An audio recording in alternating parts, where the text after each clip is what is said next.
Hello and welcome to the Liverpool.com podcast. I'm James Martin and I'm on hosting duties this week. I'm joined by Matt Addison and Emmet Gates. I'm pretty sure that's a first time lineup on this show, which is perhaps fitting given what we're going to be talking about today. Watford are on the horizon and they have yet another new manager at the helm in Claudio Ranieri, who's taking over from Xisco Munoz just days after I'd learned his name. We'll be looking a bit at stability in football clubs in that kind of vein, both in terms of managers and players, and having a chat about the way Liverpool do things. So we'll dive straight in. There's definitely a contrast in models, isn't there, Matt? You've got Liverpool facing yet another new Watford manager in the first game following Klopp's 6-year anniversary at the club. Did it seem to you from the outset like Klopp was always going to be a manager for the long term? I think so, yeah. I think there's sort of been a question, hasn't there, over how long has he been at each of his former clubs. Obviously, if he stays at Liverpool until 2024, that'll be longer than he was at Mainz or at Borussia Dortmund. But yeah, I think he's a manager. He's a project manager, isn't he? I don't like the word project quite often within football. I think that's it's just one of those buzzwords that we kind of hear a lot and don't really explain what it means. But I think he's one of those that will build slowly. He doesn't necessarily go to clubs where there's loads of resources. I think it kind of has to be, an acceptance that it might take a couple of years, but the reward for being patient is that you get what Liverpool have had. And I think, yeah, you're right to say that obviously Watford is the complete reverse of that model. It wouldn't surprise me at all if Claudio Ranieri was sacked before Christmas, to be honest with you. I mean, before Liverpool play Watford in the reverse fixture, might they have another new manager? I don't know. But yeah, I think, look, we're going to touch on it a little bit later on, but I think it would be fair to say that when Klopp came in, you kind of thought it was going to be at least sort of 4 or 5 years, maybe 6, 7, 8, 9 years would maybe be quite a long time now in football. But I think we always kind of knew it. At the very least, it was medium term, but more likely it was probably going to be long term. Yeah, and Emmet, Klopp now the second longest serving manager in the Premier League, only Sean Dyche keeping him off top spot there. How do you reflect on the 6 years so far and where Liverpool are now compared to where Klopp came in? It's almost like night and day, considering where the club is now to where, the state that he inherited the club in. It's almost hard to believe that 6 years have flown by that quickly. I mean, you think where Liverpool were, the tail end of the Brendan Rodgers era, they were 10th in the Premier League. The wheels had firmly come off. And I think kind of on reflection of the Rodgers time at the club, as Jamie Carragher kind of alluded to a couple of weeks ago, it probably came too early for him in his managerial career. Whereas if he was maybe to get the job now, maybe Rodgers would have did a better job. But yeah, Liverpool were not in a good place when Klopp came in. And as Matt kind of said, with Klopp, it is almost a project. You can't expect results with Klopp straight off the bat. It takes time. He needs to bring in the players that he wants, mold existing players into his philosophy of football. And we've seen that, Liverpool for the first couple of years under Klopp were mixed to brilliant with the kind of absurd in a way.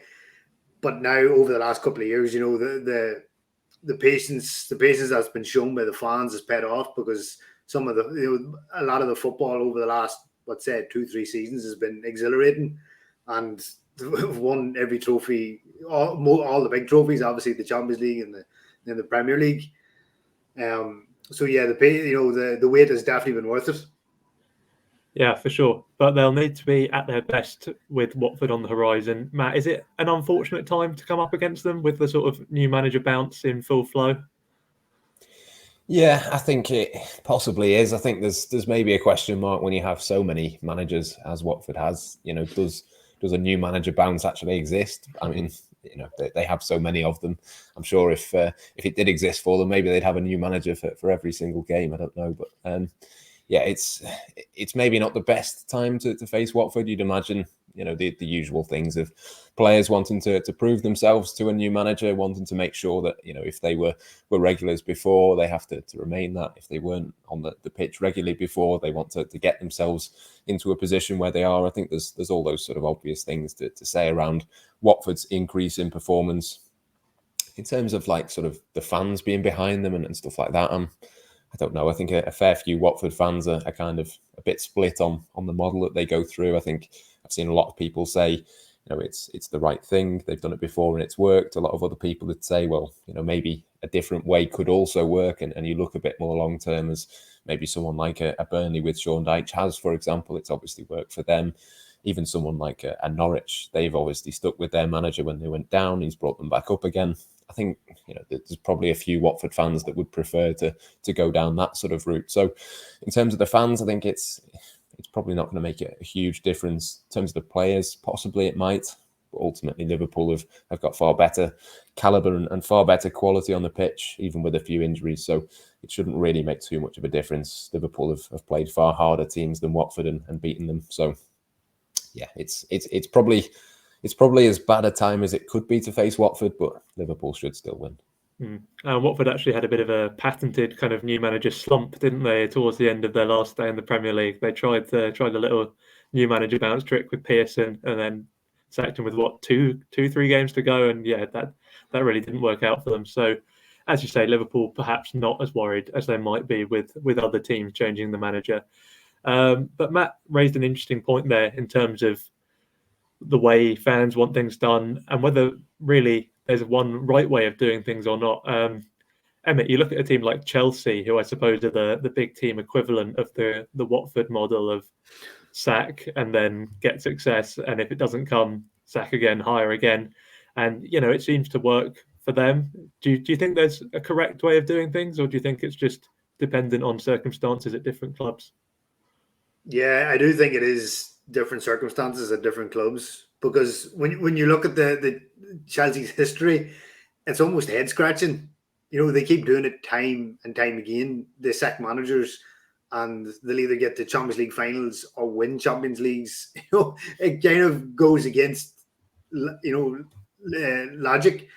that you sack a manager in the middle of a season, and yet with the same group of players almost, and then they end up winning things. Gus Hiddink, how many times has Gus Hiddink come in the middle of a season and delivered a trophy? It's Roberto Di Matteo comes in and then they win the Champions League like 3 months later. Like you can't make it up.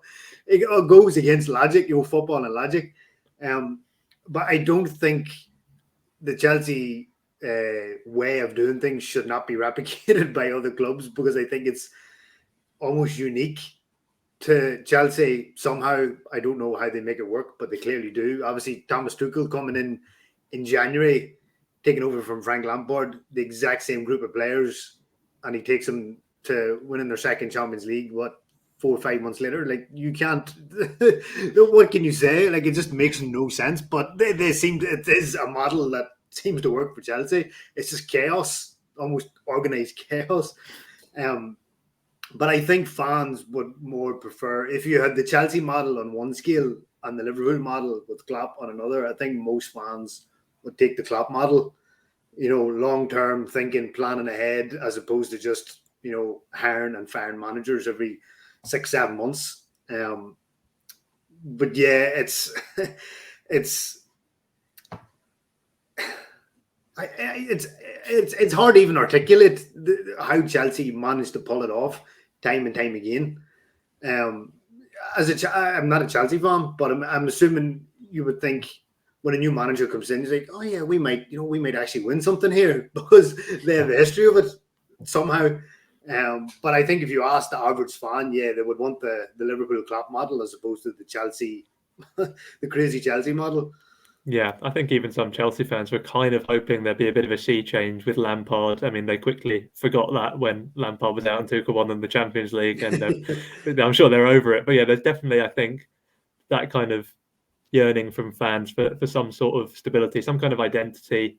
The Liverpool way now, you can put your finger on it. It's essentially the Klopp way. It's become the Liverpool way, which kind of leads on to the next question. And Matt, your favourite word again about projects. Do you think Liverpool will want another manager to build a project when it comes to the dreaded post-Klopp era, or do you think, given that Klopp's brought the success, there might be more of a switch to a slightly more ruthless approach to try and maintain that success? I think it'll be very streamlined, to be honest. I think as long as they get the appointment right, there's no reason to sort of switch that and change that. I think it comes from the top. It comes, well, at the moment, it comes from Michael Edwards. Obviously, what happens with his future, it might be Julian Ward at some point in the future, or whoever else, works in and around the analytics and the recruitment and all of that sort of thing. I think they will probably already have, a decent idea of who they want. I'm sure we'll come on to that a little bit later on in terms of possible names of who it could be and that sort of thing. And I think, the plan will be to find another version of Klopp, as difficult and as almost impossible as that is. I think what you want is to go down a similar route and give somebody time, give them the opportunity to move forwards and do things that they want to do in their own way, but also within that broad scheme of what Liverpool have done. And I just think as hard as it is to sort of find another version of Klopp, whoever it might be that comes in, it just wouldn't make sense to move away from the model and change things quickly and sort of have one or two seasons with one manager and move to another one, unless there's an absolute necessity to chop and change. I just think the model as it is has worked really well. Obviously Klopp has been there and we've seen a steady increase. It's not necessarily going to be quite so simple for somebody else to come in and do that, not least because they're coming in presumably with a team that is challenging at the top of the Premier League rather than trying to get into the top four. It's obviously far harder to improve a team of that standing. So I think it will be very much a similar-ish sort of way of going about it. There is an argument to say that you could try something slightly different, not just in terms of the approach, but in terms of the manager. You might try different tactical approach or different sort of level of experience, whatever it might be. But for me, the Klopp project has worked, so the next project should be very, very similar. Yeah, and probably last thing for now on managers, but I was thinking there in terms of what you were saying, Matt.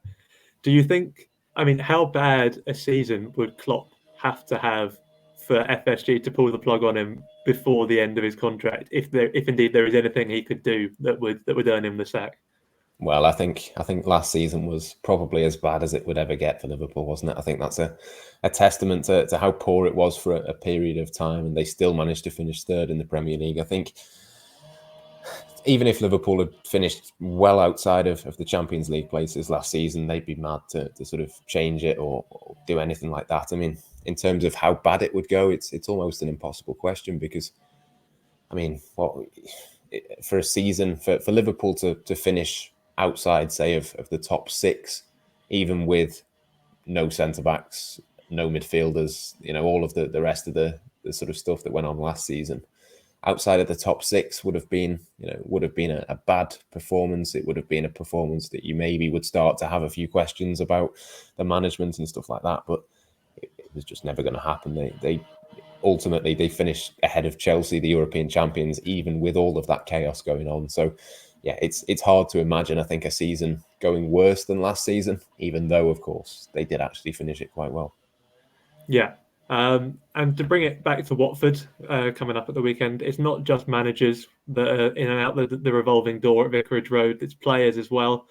They've been pretty brutal in that department. 11 players came in this summer, had a quick look on Transfermarkt, even more left on permanent deals, loan deals.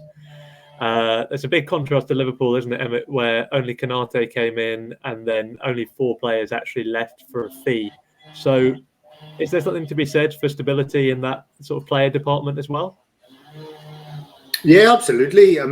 That's kind of what the Pozzo family do. They do the same model with Udinese, chop and change players every single summer. They're like the anti-Liverpool in that they don't keep the same players around for many seasons. They're just sent on loan everywhere and anywhere. But I definitely do think there is something to be said for stability in keeping players. Obviously, you need to refresh a team. You can't let a team go stagnant and keep the same players around forever.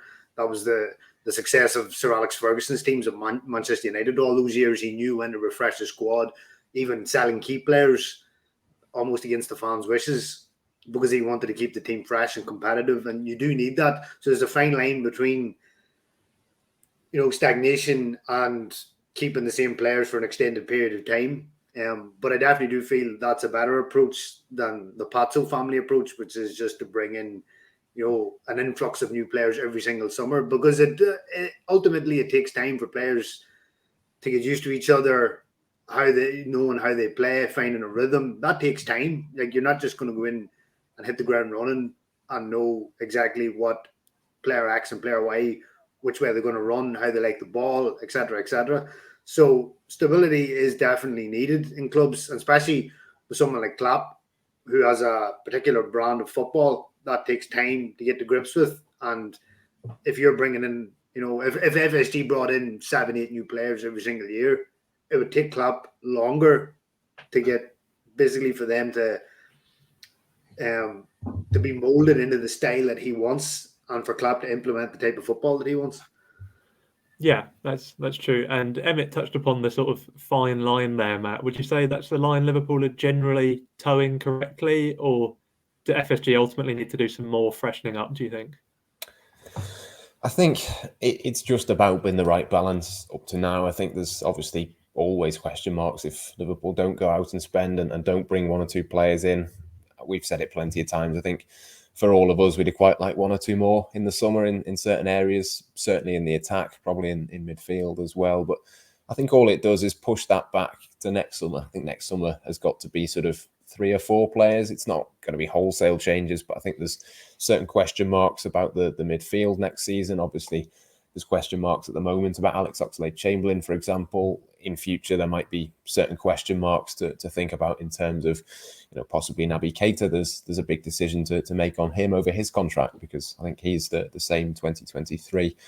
Correct me if I'm wrong on that. But I think, there's certain question marks that you've got with this squad moving forward. But up to this point, I think Liverpool have just about managed to get it right. They've kind of proven a few people wrong in terms of being able to get by with what they have almost. That's maybe not quite the best way of putting it, because obviously their squad is at a huge high standing, within, the entire world. There's not many squads which are better or more capable of challenging than Liverpool's, but I still think there is a little bit more to do. And, Emmet's right there in terms of sort of freshening up and making sure that just because you've got a few players in a certain position or you're quite happy with a certain area doesn't mean that you can't necessarily go and add to that further. I think that was probably the thinking with Manchester City and Jack Grealish. Obviously, we've said it plenty of times. Again, there's a lot of players who can do a similar job to Grealish within that City squad, but maybe, just that extra fresh face, somebody to come and do something slightly different.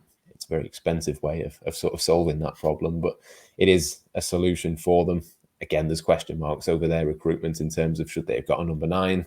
Do they probably need a left back? Yeah, I think they probably do, probably more than what they needed Grealish in. But I think that was probably the explanation for why they did that. So there is obviously a need to get that balance right. And as long as there is an acceptance that next summer there is sort of 3 or 4 players that come in, I think it will still be the right balance. But it is very difficult. It's hard to know with the Mohamed Salah contract at the moment, for example. It's hard to know, should Liverpool be giving him 4 or 5 year contract? Should it be 2-3 years? What sort of money should that be on? There are lots of unknowns that sort of come into this. So yeah, there's still plenty of question marks. In simple terms, I think up to now they've just about got it right. But again, next summer there's going to be a big question mark, and each summer that goes past, each season that goes past, it's going to be another question of have they just about got it right rather than have they definitely. It's always going to be a bit of a question mark. It's an interesting point about contracts, which we'll come on to in a second. But I just want to briefly go to you, Emmet, in terms of, do you think we're maybe seeing this freshening up almost just by degrees rather than in one fell swoop? It's probably gone under the radar, but in the sense that Diogo Jota's come in and is starting to integrate now. He's only 24. You've got Konate, obviously hasn't featured very much yet, but again, towards the future. And even someone like Harvey Elliott before the injury, through the youth ranks. I mean, bought from Fulham, but then had the season with the youth team and then the loan. Do you think maybe Liverpool don't get enough credit for the fact that there is that sort of freshening up going on already? Yeah, I mean, I think we live in a football landscape where fans want, a new, fresh, shiny tie every summer, that costs tens of millions of pounds. Whereas Liverpool have brought in Harvey Elliott, and even with Curtis Jones, Curtis Jones has come in now due to injuries to Thiago and Naby Keita. And it does go under the radar because they didn't cost anything. Fans want, whoever, a Neymar and Mbappe or whoever, if they don't cost tens of millions of pounds, it's like, oh, they're underinvesting. But Liverpool have been freshening up. And maybe you could say it's out of necessity due to the injuries of Naby Keita and Thiago. And obviously, Gini Wijnaldum leaving, he wasn't replaced. So that's how Harvey Elliott was then brought in on the right side of midfield. But then he got injured, and so Curtis Jones is now coming. So, yeah, I think Liverpool don't get the credit. And it's because it's due to the fact that they're not out spending millions of pounds in bringing in a replacement, which is what the modern fan wants to see. Yeah, I can already sense the comment section complain about this. So maybe I'll go to a more probing question that can question Liverpool a bit more, and that's coming back to your point on contracts, Matt. Liverpool are so sort of data-driven and smart in the market that it feels odd to kind of accuse them of sentimentality. But then you look at the new deals for the likes of Origi a couple of seasons ago, and more recently, to a lesser extent, Henderson. Given that he was already tied down until 2023, there's some question marks as to whether that extension was really needed. Do you think there is some element of that kind of sentimentality creeping in, or do you think these are all still footballing decisions first and foremost? I think it's probably somewhere in between. I think it's a footballing decision in terms of you're protecting a value of Origi at a time when maybe there wasn't the buyers available. Maybe he didn't want to leave. Obviously, at the time of the new contract, he's just had the best period of his Liverpool career. He scored in a Champions League final. He's done all of the things that he was getting huge praise for, and he could probably see at the time that would then mean that he could kick on and maybe have a few more minutes the following season. Maybe in hindsight, he probably made a mistake, and Liverpool probably made a mistake in not cashing in on him at the time. But you can kind of see the logic behind that. And similarly with Henderson, it's probably fair to say that his injury record isn't the best. There are better midfielders out there.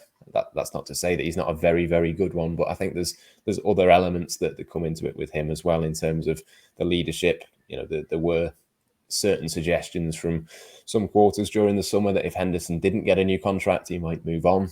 I don't think that would have happened. I think it would have been, if he hadn't signed, he would have just played out the rest of his contract and maybe moved on then. But obviously the new contract put an end to any of that speculation. But the suggestion that Liverpool could lose Gini Wijnaldum and Jordan Henderson in the same summer would never have happened, for example. So I suppose it sort of comes back to being incremental, like you said before. It's got to be a slow, gradual process. It can't just be that you get rid of all the players that are over 30 and replace them all with ones that are 10 years younger. It just doesn't work like that. So yeah, there's a few different factors that come into it, but I don't know. Sentimentality, I don't think that quite comes into it. I think it's probably more a case of just protecting the value, making sure that if they do sell Origi, it's for the right amount of money. And look, that could backfire. It could mean that in a couple of years' time, when his contract does run out, no one's come in and bought him, and Liverpool lose him for free. But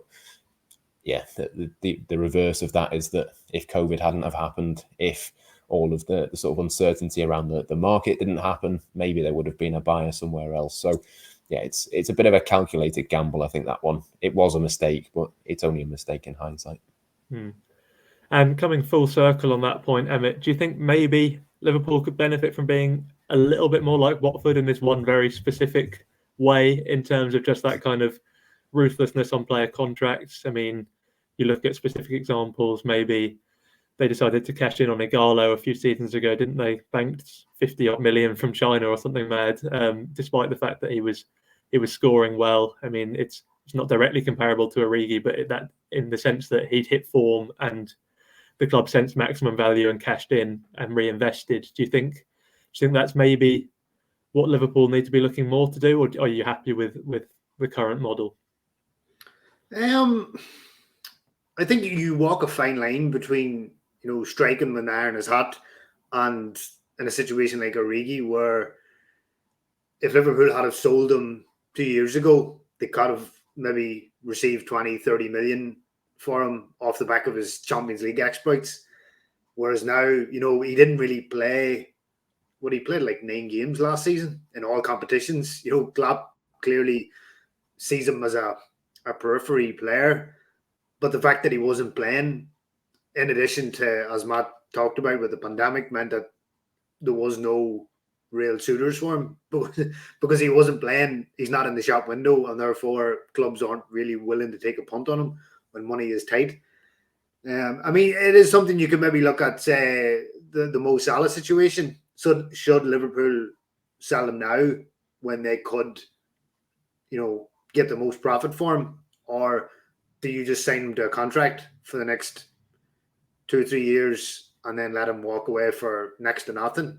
It's kind of, what do? Do you let him go and rake in maybe 100 million, 120 million, reinvest that in the squad, bring in maybe 2 or 3 more world-class players?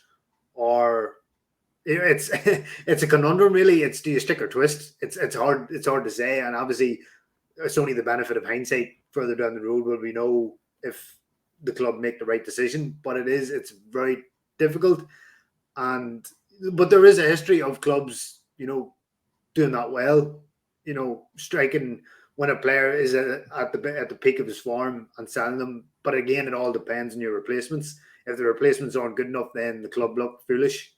So it is a very fine line to walk. Yeah, there's no right answers until, as you say, they become clear in hindsight, and I wouldn't fancy being the one making the call. Just to end, we'll circle back round to managers, and I'll put this question to both of you. So imagine the scenario: the worst happens, Klopp leaves at the end of this season. I don't know why, but let's just go with it. You can bring in one manager to try and deliver as much silverware as possible in 2022-23. So we're going down the sort of Watford Chelsea route. Who do you want for that kind of, this is the man who can bring us success in the short term? Matt, we'll start with you. Yeah, it's a tough one, isn't it, in the short term? I think when it comes to Klopp leaving, a lot of it will come down to timing in terms of who's available, who's about. If we're talking at the end of this season, for example, I think that the favourite for me would be Julian Nagelsmann, but that's not going to happen at the end of this season because he's only just gone to Bayern Munich. You'd expect that he'd be there for 3 or 4 years. Just in terms of the immediate success, short-term success, I think probably Antonio Conte is the first one that comes to mind. Just, on sort of previous spells at other clubs, it doesn't necessarily last a long time, but he can come in and have that same sort of charisma almost as Klopp. He's certainly bit of an animated character on the sidelines. There's certain sort of things that you could sort of see aligning with Klopp, and it would work in the short term. Be interesting to see actually if it worked maybe longer term at Liverpool for him than it would maybe at certain other clubs. There's maybe a few less superstar players. There's a few sort of less egos within the dressing room maybe compared to 1 or 2 of his previous clubs. But yeah, I think in terms of short-term success, once upon a time, the answer would have been Jose Mourinho, but I think Antonio Conte is the one that stands out to me. Yeah, it'll be interesting to see the Liverpool team and his system as well. There's sort of depth at centre-back, and then obviously Trent and Robertson as wing-backs would be an interesting proposition. But Emmet, who are you appointing in this hypothetical? I'm kind of the same as Matt. I would go Julian Nagelsmann because I obviously we're talking hypothetical here. He would be a continuation of Klopp and the same type of system, the same brand. But if we're just talking hypotheticals, if you're looking someone to win here and now, you have to go with Conte. He's almost as close to a certain guarantee of winning trophies. There's no one better and who's available than Conte. He has almost turned into like this decade's version of Mourinho, where he comes in, he wins, and then he leaves chaos behind him when he leaves. But it is interesting in that when he initially joined Juventus in 2011, his first season, he played a 4-3-3. That was the system that he played the most. And then he kind of stumbled across a 3-5-2 because he had three really good centre defenders in Giorgio Chiellini, Leonardo Bonucci, and Andrea Berzagli.